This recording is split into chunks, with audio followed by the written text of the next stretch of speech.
Hello, bonjour everybody. Welcome to my channel. Thank you for watching my video and thank you for those who subscribe to my channel. Today we'll do battle report and the book from it is Bagration River Assault Mission Terrain Pack, and you will recognize is a foothold. And this version is the one from Battlefront. So the one that you saw just a little while ago, my foothold battle report, was one where the reserve arrived from the defensive side and had to cross the river. Like it called it a foothold. So you hold one side of the river, for example, and you bring troops across, and the enemy try to deny you that by destroying the bridge or capturing their objective and pushing you back across the river. The Battlefront version is call it a foothold, but the reserve arrived from enemy territory. So it's not really a foothold anymore because they are already across way down in the enemy territory. It's more like a crossing of troops in the territory that they already own, but they call it a foothold. So people mentioned that I was wrong. I did not follow the Battlefront books. So I decided, why not doing exactly that Flames of War wrote it.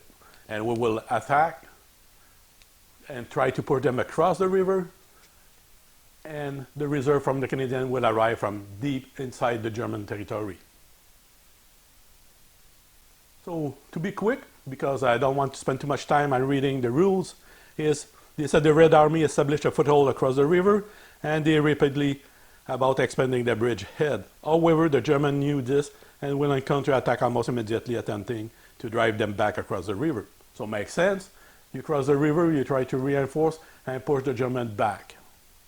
So the special rules: ambush for the defender, immediate reserve for the defender, and river assault for both players. In case they are pushed back or you want to bring troops using the river crossing for the Soviet, or in this case the Canadian, you can use both, and the German to capture the objective can use both as well to bring them across and capture the objective. The defender pick a short table edge to defend from the attacker from the opposite end of the table. Place a deep river running from one long edge to the other, and at least 14 inches from the center line and 6 inches from the defender's short table edge. Place a single one-line road or rail bridge on the floor for each 24 inches of the game. That's why we have two bridges. Both players, starting with the defender, place one objective on the table and then one objective from the attacker. The defender select up to 60% of their force and the rest is immediate reserve. The reserve arrive from the attacking player's short table edge. I don't know who wrote that, but you should read a bit more carefully the beginning of that scenario. Starting with the defender, place range in markers for all their deploy, including in ambush artillery unit. The defender may hold one of their units in ambush. The defender then place their remaining units in the table half at least 12 inches from the table center line. So the Canadian would put all his troops, and then the Waffen SS will deploy. All infantry and gun team start the game in foxhole. Who go first? The attacker, winning the game. The attacker win if they end their turn holding an objective. So if my SS hold an objective, I win the game automatically. The defender win if they end at a turn on or after the defender win if they end a turn on or after turn 6. Turn with no attacking tank, infantry or gun team within 8 inches of the objective. So for the Canadian to win turn 6, they have to have no SS and 8 inches or less from the objective. Let's have a quick look of the Canadian. It's a 100-point game.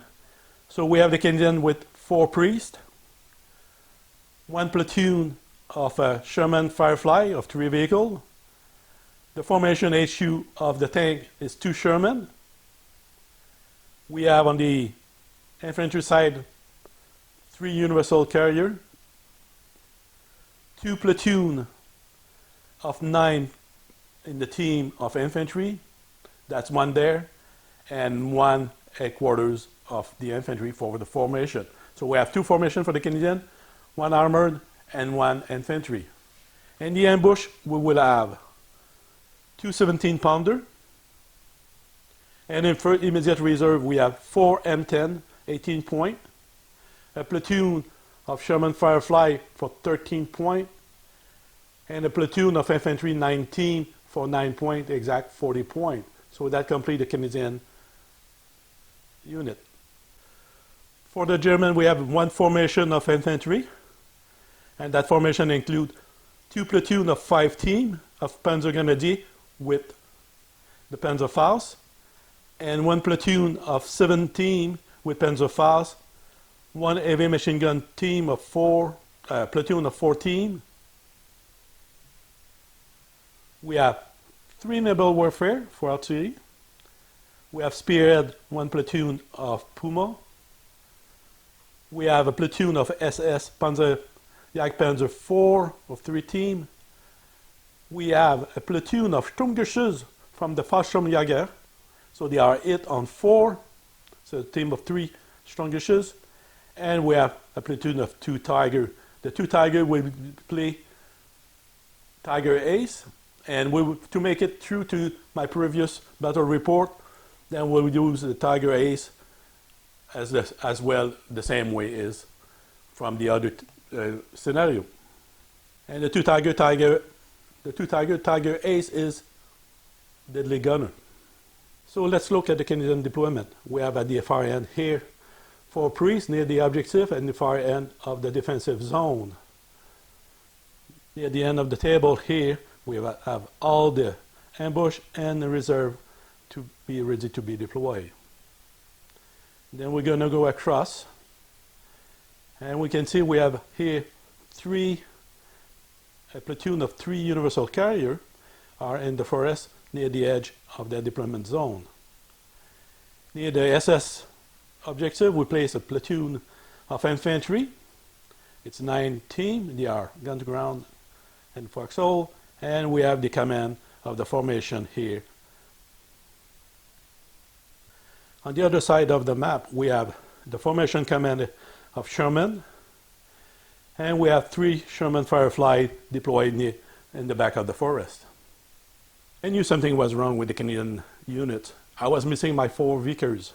So I just found them. They were still in the house from the last game. So I deployed my 4 Vickers in the forest here. They will probably rush to the end of the forest on the first turn. The reason for that is they cannot pass this line of house. That's their maximum deployment zone. So they are right here, probably going to move at the edge of the forest right there. So that completes the Canadian deployment. We're going to stay at this end of the table first. Is we have our 3 naval warfare right in the middle of the wood, so nobody can see them. We have the marker from the defender right here. And spearhead, we have a 2 Puma that act as spearhead. And they are the maximum you can be is maximum 16 inches from the deployment zone of the enemy. And you need to be concealed if you are less than 16 inches from any view of enemy. But everybody is in 16 inches. So we just deploy near the house. We're all in a concealed position. So in this, we have 4 heavy machine gun MJ42. We have the Jagdpanzer 4, a platoon of 7 infantry team, and the 2 Tiger. On the other side of the map, we have our 3 Sturmgeschütz, Fallschirmjäger. We have a platoon of 5 Panzergrenadier with Panzerfaust. We go across, we can see the formation HQ, the second platoon of 5 Panzergrenadier with Panzerfaust, and that completes the German deployment. Now that the 2 sides are deployed, the Canadian and the German, we're going to start turn 1, and the attacker has the first turn. So let's go and start the battle. I'm going to do a little recap of every turn on each phase. Turn 1 for the German. We know that pushing is the essence of the winning. So my Jagdpanzer 4 moved 10 inches near the road. My 4 heavy machine gun jump all 4, 2 on the main floor and 2 on the top floor in this house. We have, in that corner house, my Panzer Grenadier platoon of 7, so 4 on the bottom, 3 on top. My rules is, if it doesn't lay flat, the troops on side the floor, then you cannot put it there. So I can place 4 team on the bottom and 3 team on top, so everybody is there. And this end of the table, my 2 Tiger move to the intersection, so less than 10 inches. They see the platoon of Sherman and Firefly over there, but because of the fence here, they have a penalty of 1, the distance penalty of 1, so hit on 4, now hit on 6, fire 2 shot, miss that 2 shot. My platoon of Puma move behind here and try to get to the track and move forward. My platoon of 5 Panzer Grenadier here move inside the house here. We have the headquarters of my formation on the railroad station, while my second platoon of 5 Panzer Grenadier with Panzerfaust move aside of that building. My 3 Sturmgeschütze move 18 inches, so dash cross-country dash move 18 inches, so they are in position, but they cannot fire at anybody because of the dash move. So that completes turn 1 for the German. And let's go for turn 1 for the Canadian. So let's start at this end for the Canadian. First of all, they had 2 teams pinned down, the formation HQ and the platoon of infantry. Both were able to unpin. My reserve arrived on a 5+, I rolled a 4, so they were not able to move in. And for the movement, I moved my Vickers heavy machine gun into the house we can see right in front left, while my platoon of Sherman move a bit more near the road so they can avoid the firing from my Tiger tank. So that complete movement for my Canadian. Don't forget they play defensive, so they don't want to move. They want to let the German reach them. Now, the heavy machine gun fire 8 shots, 2 shots each at the house across the street where the heavy machine gun German are. On the 8 shot, they hit 4 times. On the 4th time, the heavy machine gun did not save any of them, so they went for bulletproof cover, so they need to hit them. On a roll of 6, they miss all 6, but it's not enough to pin them down as well. So that complete turn 1 for the Canadian. Turn 2 for the SS. The Nibble Waffen that have not been used on this turn because the marker where it is too close for friendly fire, so they don't fire anything. So we just move all the troops and move to and start shooting. So first we're going to stay on this side of the map. My 3 Panzer IV move 10 inches. You can see that Sherman. They fire each one shot. They miss all 3 shots. So next, in this house we had 4 Vickers, and here we have 4 MJ42. So they fire everything they had there against them. So 6 shots each, 6, 12, 24 shots, 1 hit, not enough to pin them down. But my 2 Tiger here made the cross check, were successful, went over here, fired 4 shots each, so 8 shots. We hit them 5 times. Of the 5 times, only 1 was not saved by the Vickers. So they have a firepower, they need a 6, and they destroy 1 team. And lastly, on this side of the map, you can see 1 Panzer Grenadier here. They were inside that corner house. They went outside, they moved near the fence here and across the fence. They fire at them, nothing happened, but they are already pinned by the number of shots, so they didn't lose anything. They conduct an assault. 6 shots from them against them on the defense assault. They destroy 2 teams. The German then fire at them 7 shots, and they need to hit assault 4+, the special rules for the SS. And they destroy 3 teams with the 7 shot. So they move in and they enclose themselves inside the house. On this side of the map, my two Puma move over here. So cross country, they don't fire anything. My infantry platoon move at 8 inches, so right at the edge of the wood. And my command also move all the way to the edge of the wood here. So that completes the movement for them. And I forget the 3 Stuckisches. They roll for a blitz, they succeed, and they move another 10 inches, so they are right here, they can fire at them. They fire each one shot, hit 2 times, they bail him 1 and destroy 1. We have the infantry move from this house to that house on a cross-country move, so they are there, but they cannot fire at the infantry over here. So that completes German turn 2. Turn 2 for the Canadian reserve, they have 2 dice, so they need a 5 plus. And lucky for them, they were able to bring the M10 here and the platoon of Sherman Firefly. So they had a 5-6, so they move 10 inches. I keep them on the road so they can dash road movement, and next movement turn 3. On this side of the map, my platoon of Sherman here, Firefly, did a blitz. They were successful, so they moved just enough so they can have 2 shots each at those guys. They missed their blitz, but they moved anyway on top of the hill for the formation HQ.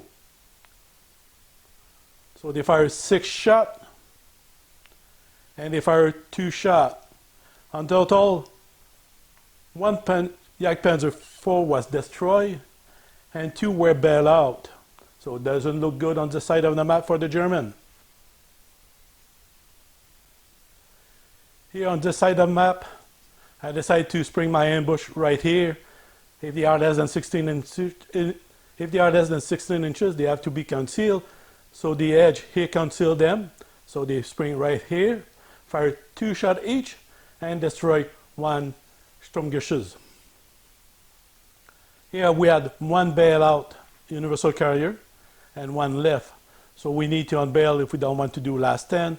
We failed the unbail, but we succeed last 10. So they're still there and didn't do anything. My infantry here stay put. They don't move. They don't do anything. They want to be able to keep their gun to ground and entrench for the movement of the German.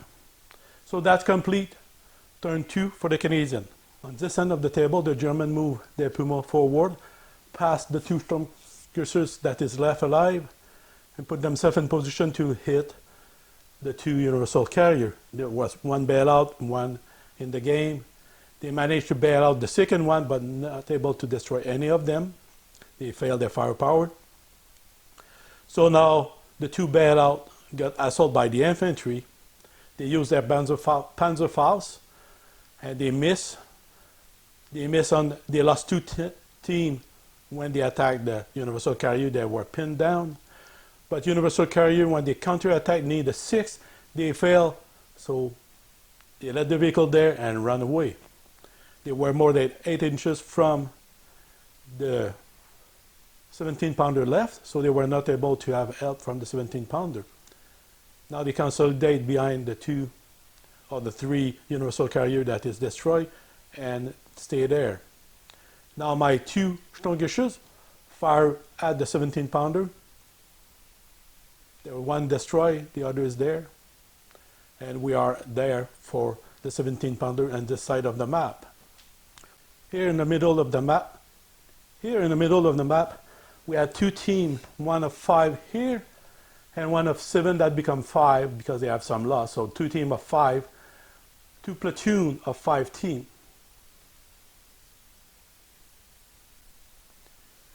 In the middle of the map, we had our MJ42 here. They were able to see them. So the second floor, because first floor they will hit the troops.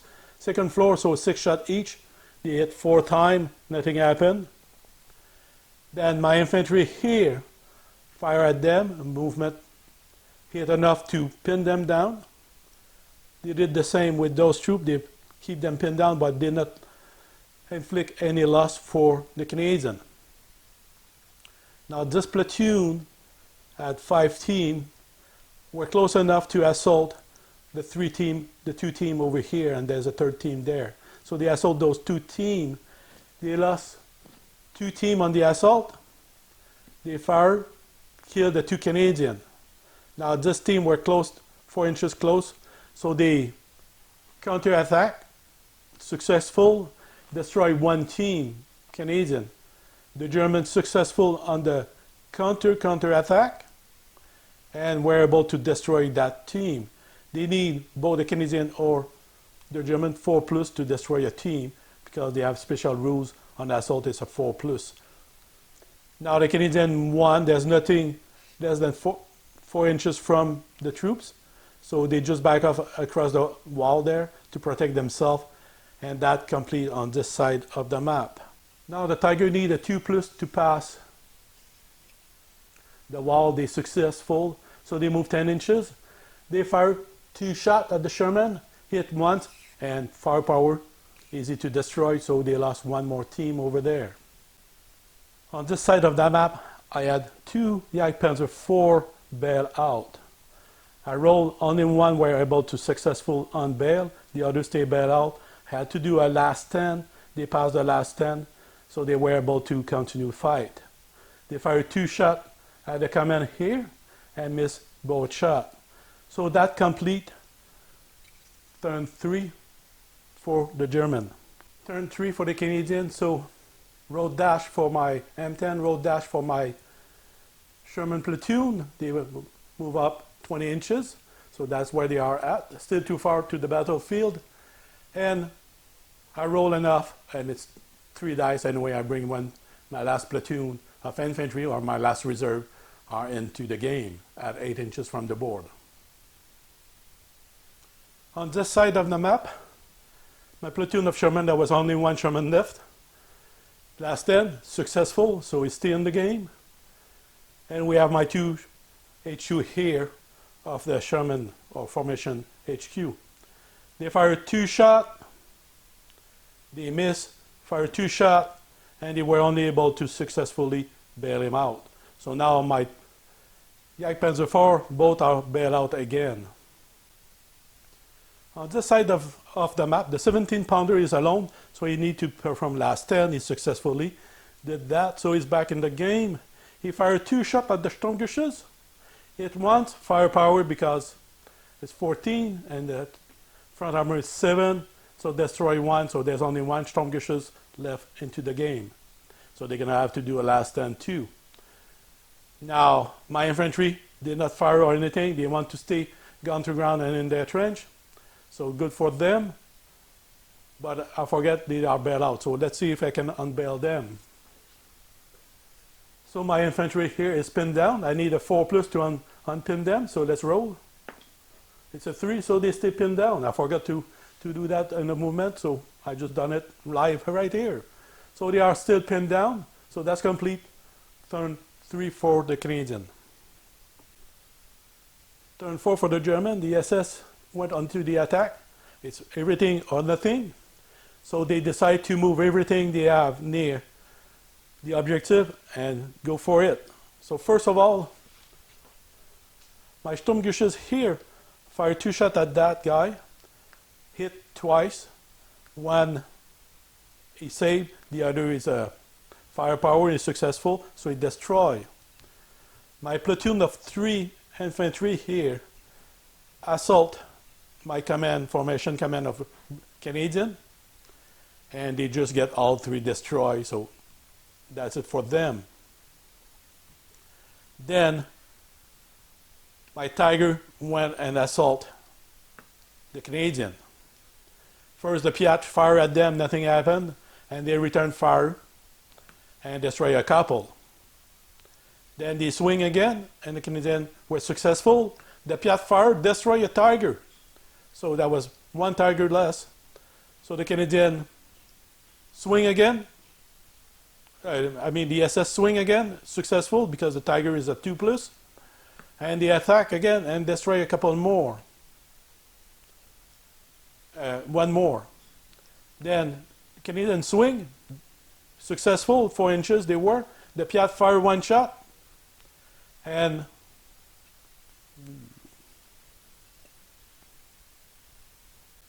so lots of action over here, so we will not bother with what's going on the rest of the map. The Stungishes save is the last 10, fire 2 shot and destroy the 17-pounder. We have a platoon of 3 Panzergrenadiers. They assault the HQ and they just get destroyed completely. Now we move the Tiger on the assault phase on the platoon of infantry. There's a couple shot back and forth. The Piat fires 3 times at them, and on the third attempt, on the third swing, we can see, second swing, they destroy 1 Tiger. But at the end of the day, we were able to manage to push everybody back more than 4 inches from the objective, and that complete, and we were almost there. So we were 4 inches on this side. We still had the formation HQ of infantry over here. So the 2 Puma, they were right here, just move, they were less than 4 inches, just move forward and assault the formation HQ of infantry and destroy the formation HQ, because they have side armor of 1 and tank is 1, so we just need to roll 1 and we were safe. So we were safe, so they didn't do any damage. We fired 3 shots each, and we need a 4 to destroy, and we were able to destroy with 6 shots, enough to have 2 shots that destroyed the 2 teams. So we don't have any Canadian and 4 inches from the objective, so it's a complete victory for the German on this scenario. This complete foothold scenario, if we go with Battlefront scenario where the defender reserve arrive from the far end attacker in the back of the attacker, they are way too far to be in time. We need to be really lucky and roll reserve right on the first turn. Otherwise it come on the second turn, as we can see. We're not even close to be able to help near the river. So the German really pushed really hard all on one side and just distract the tank on the other side, and we managed to, by turn 4, destroy and conquer the objective. So really easy for the German or the attacker on that foothold scenario. So I hope you enjoyed. Thank you for watching, and I'll see you soon with the next video. Bye-bye.